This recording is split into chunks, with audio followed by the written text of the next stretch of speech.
नमस्कार विद्यार्थी मित्रांनो, पालकांनो. आज आपण एकदम महत्त्वाची गोष्ट ती म्हणजे की सेकंड राऊंड आणि थर्ड राऊंडमधला आपल्याला ॲनालिसिस काय भेटलेला आहे, त्यात आपल्याला काय चेंजेस दिसलेले आहे, सीट वाढली आहे की कमी झाली आहे, त्यात नवीन रजिस्ट्रेशन किती मुलांचे झाले आणि कट ऑफवर थर्ड राऊंडच्या कट ऑफवर काय परिणाम होणार आहे, ह्या सर्वांचा ते आपण सर्व डिटेलमध्ये आजच्या व्हिडिओमध्ये बघणार आहोत. परत नेक्स्ट व्हिडिओ आपला कशावर राहील तर इम्पॉर्टंट इन्स्ट्रक्शन्स काय काय दिले गेलेले आहे की तुम्ही राऊंड 3चं चॉईस फिलिंग करताना कोणकोणत्या इन्स्ट्रक्शन्सचं पालन केलं पाहिजे, त्यात कोणते रूल्स तुम्ही फॉलो केले पाहिजे आणि कसं तुम्ही चॉईस फिलिंग केलं पाहिजे की आपल्याला राऊंड 3ला जे सीट आहे ते 100% भेटेल, गॅरंटीड भेटेल. तर ह्या सर्वांबद्दल आपण नेक्स्ट व्हिडिओ घेऊन येणार आहे. पण आता सध्या तरी आपण ॲनालिसिसबद्दल डिस्कस करणार आहोत की राऊंड 3मध्ये आपल्याला कसा कट ऑफ दिसेल आणि आपण कसं जे चॉईसेस आहे ते भरले पाहिजे आणि किती आपल्याला सीट्स जे ते दिसत आहे. तर फक्त हा व्हिडिओ शेवटपर्यंत बघा. मी डॉक्टर देवश्री महाजन, माऊली करिअर काउन्सिलिंगतर्फे तुमचं नीट एक्सपर्ट, इथं तुम्हाला सर्व डिटेल्स सांगायला आता हा व्हिडिओ जो आहे तो पूर्ण बनवते आहे. फक्त व्हिडिओ शेवटपर्यंत बघा, म्हणजे तुम्ही एक पण जे माहिती आहे किंवा तुमचा कोणताच डाऊट जो आहे तो राहणार नाही. तुम्हाला सर्व माहिती एकदम इन डिटेल भेटेल आणि तुमच्या मनात कोणतीच शंका जी आहे ती राहणार नाही. आता सर्वात पहिले आपण काय डिस्कस करू की राऊंड 2 आणि राऊंड 3 मध्ये आपल्याला काय बदल दिसत आहे. तर एक ओव्हरऑल कन्क्लुजन आपल्याला काय भेटतंय की राऊंड 3चा जो कट ऑफ आहे तो कमी जाईल आणि त्यातल्या त्यात आपल्याला लागायचे चान्सेस जे ते कमी होतील. आतापर्यंत आपण ऐकलंय की राऊंड 3 मध्ये जो कट ऑफ आहे तो म्हणजे राऊंड्समध्ये जो कट ऑफ आहे तो कमी जात असतो. राऊंड 1 पेक्षा राऊंड 2 मध्ये कट ऑफ कमी जातो आणि राऊंड 2 पेक्षा अजून राऊंड 3 मध्ये जो कट ऑफ आहे तो अजून कमी जात असतो कुठे स्टेट काउन्सिलिंगमध्ये. पण तसं आता होतंय का, तसं अप्लाय होतंय का ते आपण आता बघूया. जर चॅनलला सबस्क्राईब केलं नसेल तर नक्की सबस्क्राईब करा, म्हणजे तुम्हाला सर्व जे अपडेट्स आहे ते सर्व आमच्या यूट्यूब चॅनलला भेटतील. फक्त नोटिफिकेशन बारमध्ये तुम्ही आयकॉन, तुमचं बेल आयकॉन क्लिक करा. बेल आयकॉनवर क्लिक केल्यानंतर तुम्हाला सर्व जे इम्पॉर्टंट इन्स्ट्रक्शन्स आहे किंवा नोटिफिकेशन्स आहे ते तुमच्या नोटिफिकेशन बारमध्ये भेटून जातील आणि तुम्हाला दुसरं कुठे जायची किंवा भटकायची गरज नाही. आता आपण आधी डिस्कस करूयात तर राऊंड 2 बद्दल. राऊंड 2 मध्ये आपल्याला काय काय सीट मॅट्रिक्समध्ये कोणते चेंजेस दिसत होते ते सर्व आपण बघूया आणि त्यात आपल्याला राऊंड 3 मध्ये काय चेंजेस दिसलेले आहेत. तर आपल्याला जे गव्हर्नमेंट कॉलेज आहे ते त्यांची संख्या तर बरोबर दिसते. इथं 42 आहे, तिथं पण आपल्याला 42 जी संख्या आहे ती दिसत होती. तिथं पण आपल्याला राऊंड 3 मध्ये राऊंड 3च्या सीट मॅट्रिक्समध्ये पण आपल्याला 42च दिसत आहे. त्याच्यात काही चेंजेस आलेले नाही आहे. इथं तुम्हाला दिसते ही जी आहे ही आपली राऊंड 3ची आहे आणि ही जी तुम्ही बघताय ही आपली राऊंड 2ची आहे. त्याची संख्या बरोबर आहे गव्हर्नमेंट कॉलेजची.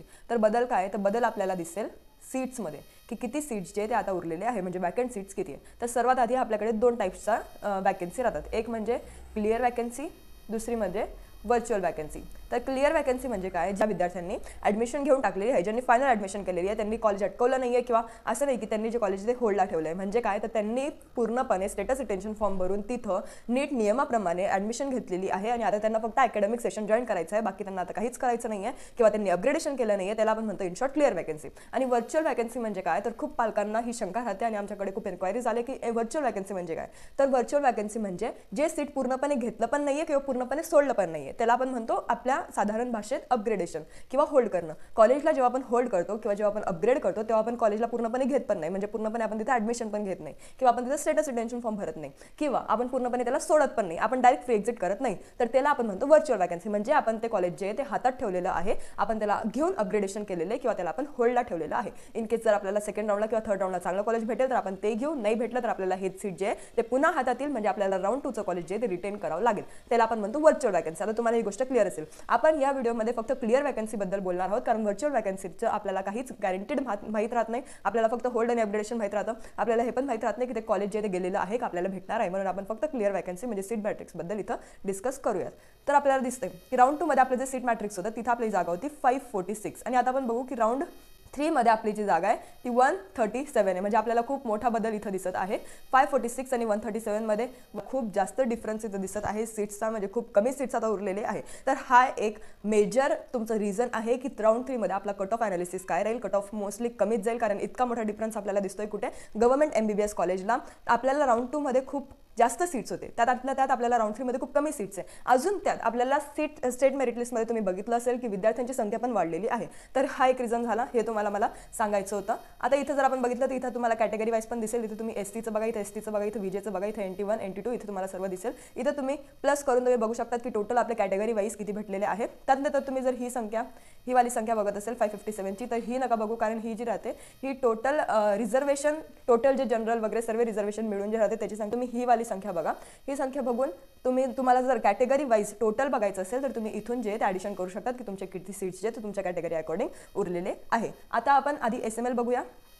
आणि नंतर आपण प्रायव्हेटचं काय ते बघूया. प्रायव्हेटचं कट ऑफ आपला कसं जाईल ते पण आपण या व्हिडिओमध्ये बघणार आहोत प्रायव्हेट MBBSसाठी. आता SML मध्ये आपल्याला काय चेंजेस दिसत आहे, तर जेव्हा सेकंड राऊंडचं SML आलं होतं तेव्हा आपल्याला दिसत होतं की अराउंड 60,021 मुलांनी इथं रजिस्टर केलं आहे आणि त्यांचं SML मध्ये नाव आलेलं आहे. तर थर्ड राऊंडला आपल्याला इथं दिसतंय की 60-90 अराउंड मुलांनी जे ते रजिस्ट्रेशन केलेलं आहे. म्हणजे कुठे गेला 60,021चा आकडा आणि कुठे गेला 60,590चा आकडा. तर आपल्याला टोटल दिसतंय की अराउंड 540 किंवा 550 मुलांनी प्लस ॲडिशनल जे सीट्स आहे जे ते परत त्यांचं रजिस्ट्रेशन केलेलं आहे. तर का म्हणून मुलांनी रजिस्ट्रेशन केलं असेल, तर एकतर त्यांचे मार्क्स त्यांना आधी फर्स्ट राऊंडला कमी वाटत असतील, पण जेव्हा त्यांनी त्याचा कट ऑफ बघितला तर त्यांचे मार्क्स जे ते त्यांना ॲप्लिकेबल वाटले किंवा व्हॅलिड वाटले ॲडमिशन करायसाठी, कारण आपलं कट ऑफ जे ते या वर्षीचं खूप कमी गेलेलं आहे. आणि मोस्टली जर आपण बघितलं ना की कोणत्या विद्यार्थ्यांनी रजिस्ट्रेशन केलं तर मोस्टली ज्यांना 490+ मार्क्स आहे, 490+ जे स्टुडंट्स आहे ज्यांना नीटमध्ये मार्क्स भेटले होते त्या मुलांनी मोस्टली रजिस्ट्रेशन केलेलं आहे आणि त्यांची संख्या आपल्याला खूप जास्त प्रमाणे इथं दिसत आहे. जे SML लिस्टचा नंबर आहे तो वाढलेला आहे.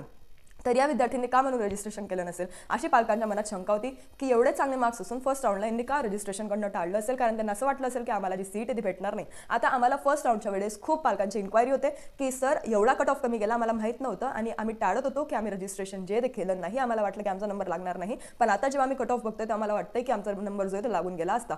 तर बाकीचं सजेशन्स आम्हीच दिलं होतं की राऊंड 3ला जे ते तुम्ही रजिस्ट्रेशन नव्याने करू शकता आणि त्यामुळे जे आपल्याला नव्याने रजिस्ट्रेशन जे ते दिसतं आहे अराउंड 490+ ज्या विद्यार्थ्यांना भेटले आहे त्यांचे.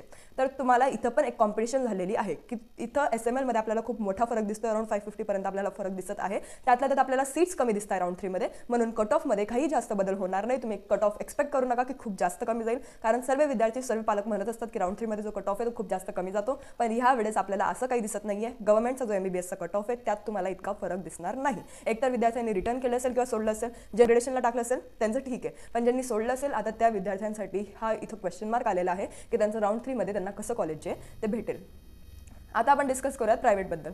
तर एक प्रायव्हेटचं नव्याने कॉलेज जे ते ॲड झालेलं आहे. कसं समजतं आपल्याला, हे सेकंड राऊंडचं आपल्याला स्टेट मेरिट लिस्ट दिसत आहे, ज्याच्यात आपल्याला प्रायव्हेट कॉलेजची संख्या टोटल 23 दिसते. आणि आता जर आपण बघितलं राऊंड 3चं तर इच्यात तुम्हाला दिसतंय की अराउंड 24 नवीन कॉलेजेस जे ते आपल्याला टोटल दिसत आहे. म्हणजे एक कॉलेज कोणतं तरी प्रायव्हेटमध्ये जे ते ॲड झालेलं आहे हे आपल्याला समजतंय. त्यात अजून जर आपण बघितलं की टोटल सीट्स किती आहे, तर इथं जर तुम्ही बघितलं 950, तर यात पण 950 411 जे ते मॅनेजमेंट कोटाची सीट्स आहे. तुम्हाला जर फक्त गव्हर्नमेंट कोटाची बघायची असेल किंवा आपल्याला टोटल जे प्रायव्हेट कॉलेजेसचे जे गव्हर्नमेंट कोटा असतो, म्हणजे जो आपल्याला नॉर्मल फीज आपल्याला तिथं भरायची असते, जिथं आपल्याला रिझर्वेशन भेटतं, ते सीट्स जर बघायचं असेल तर ते टोटल 539 सीट्स आपल्याला इथं दिसत होते कुठे सेकंड राऊंडमध्ये. पण आता थर्ड राऊंडमध्ये जर आपण तो आकडा बघितला तर तो आकडा कमी झालेला आहे आणि टोटल आपल्याला 303 सीट्स जे ते दिसत आहे. आता 303 पण का दिसत आहे, कारण एक कॉलेज आपला नव्याने ॲड झालेलं आहे, त्याला तुम्ही सोडा, त्याचं एक कॉलेजचे जास्त सीट्स ॲड झाले असतील. त्यात अजून आपल्याला वेदांत पालघरचं कॉलेजेसचे बाकीचे सीट्स जे वॅकंट सीट्स आहे ते आपल्याला इथं दिसत आहे. का, कारण वेदांत पालघरमध्ये आपल्याला रिझर्वेशन भेटत नसतं, म्हणून खूप पालक तिथं इग्नोर करतात, अवॉइड करतात त्या कॉलेजला ॲडमिशन घ्यायला किंवा ते कॉलेज टाकायला फर्स्ट किंवा सेकंड राऊंडमध्ये. आता टाकतील तर मोस्टली थर्ड राऊंडमध्ये टाकतील, कारण त्याची फीस पण जास्त आहे आणि तिथं रिझर्वेशन पण भेटत नाही, मग ते थोडं DM सारखं येऊन जातं. मग त्याचे सीट्स प्लस जे नवीन कॉलेजेस आहेत त्याचे सीट्स मिळून इथं तुम्हाला 303 दिसत आहे. बाकीचे जे नॉर्मल प्रायव्हेट कॉलेजेस असतील त्यांचे सीट्स इथं खूप कमी दिसत आहे, आपल्याला इथं बघायला भेटत आहे. आपल्याला त्यातला तर डिफरन्स पण खूप जास्त दिसतोय की 303 आणि मागच्या जे राऊंडचे आपल्याला आकडा होता 539 त्याच्यात पण आपल्याला मोठा डिफरन्स जो दिसत आहे. म्हणजे इन शॉर्ट गव्हर्नमेंटचा पण कट ऑफ जो तो जास्त काही कमी जाणार नाही आणि प्रायव्हेटचा पण कट ऑफ जो तो जास्त कमी जाणार नाही. आणि त्यात एक गोष्ट लक्षात ठेवा की थर्ड राऊंडमध्ये तुम्हाला जी फायनल ॲडमिशन आहे ती करावीच लागते. जर तुम्ही फायनल ॲडमिशन केली नाही तर तुम्ही एकतर राऊंडच्या बाहेर आहेत, म्हणजे तुम्ही ह्या वर्षासाठी ग्रुप A साठी एलिजिबल नाही आहे महाराष्ट्र स्टेट काउन्सिलिंगमध्ये अप्लाय करायला. तर जर तुम्हाला कॉलेज भेटतंय राऊंड 3 मध्ये तर तुम्हाला ते घ्यावंच लागणार आहे at any cost in any condition. तुम्हाला तिथं जाऊन जे ते मॅन्डेटरी ॲडमिशन करावीच लागणार आहे. जर नाही केली तर तुम्ही काउन्सिलिंगच्या राऊंड्समधून बाहेर पडणार आहात आणि तुम्हाला डायरेक्ट आता पुढच्या वर्षी जे ते अप्लाय करायचा चान्स भेटेल कुठे CET सेलला. तर तुमचा एक वर्ष वाया नको जायला, म्हणून जे स्टेप्स तुम्हाला उचलायचे आहे ते नीट विचारपूर्वक उचला, कारण सर्व गोष्टी जे ते तुमच्या डिपेंड करतात आता चॉईस फिलिंगवर.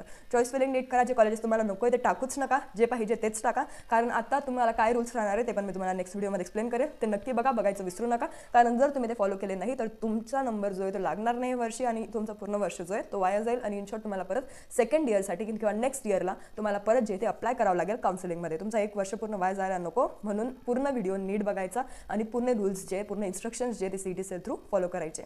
जर तुम्हाला काही पण अजून शंका असेल तुम्ही नक्की कमेंट करू शकता. आमच्या कमेंट सेक्शन बॉक्स ते ओपन राहतं सर्वांसाठी आणि तिथं तुम्ही कोणती पण शंका टाकली तर आम्ही त्याचा नक्की प्रयत्न करतो की आम्ही त्याचे उत्तर जे ते देऊ शकतो. नंतर तुम्हाला जर पेड काउन्सिलिंग घ्यायची असेल लास्ट राऊंडसाठी थर्ड राऊंडसाठी जो फायनल राऊंड आहे तुमचा लागायचा नंबर लागेल की नाही हे जाणून घ्यायचा, तर त्यात आपल्याला तुम्ही मेसेज करू शकतात व्हॉट्सअपला या नंबरला 8275518480. याला फक्त एक व्हॉट्सअपला एक मेसेज सोडा की तुम्हाला आमच्याकडनं जी पेड काउन्सिलिंग घ्यायची आहे. एक कोर्स सांगा, MBBS, BMS, BHMS, BUMS किंवा BDS साठी. जर इन शॉर्ट तुम्हाला ज्या कोर्ससाठी ॲडमिशन घ्यायची आहे त्या कोर्सचं नाव आणि पेड काउन्सिलिंग असं म्हणून तुम्ही व्हॉट्सअपला एक मेसेज सोडला तरी चालेल. आमचे टीम मेंबर्स तुमच्यासोबत कॉन्टॅक्ट करतील, तुम्हाला QR कोड सेंड करतील, तुम्हाला डिटेल्स सेंड करतील. फीसचे फक्त आता लवकरात लवकर करा, कारण आजपासून जी आपली चॉईस फिलिंग आहे ती स्टार्ट झालेली आहे आणि आता आपल्याकडे जास्त वेळ नाही आहे. म्हणून जर तुम्हाला काउन्सिलिंग घ्यायची असेल तर फक्त लवकरात लवकर तुम्ही प्रोसेस करा, म्हणजे आम्ही पण लवकर प्रोसेस करू. धन्यवाद.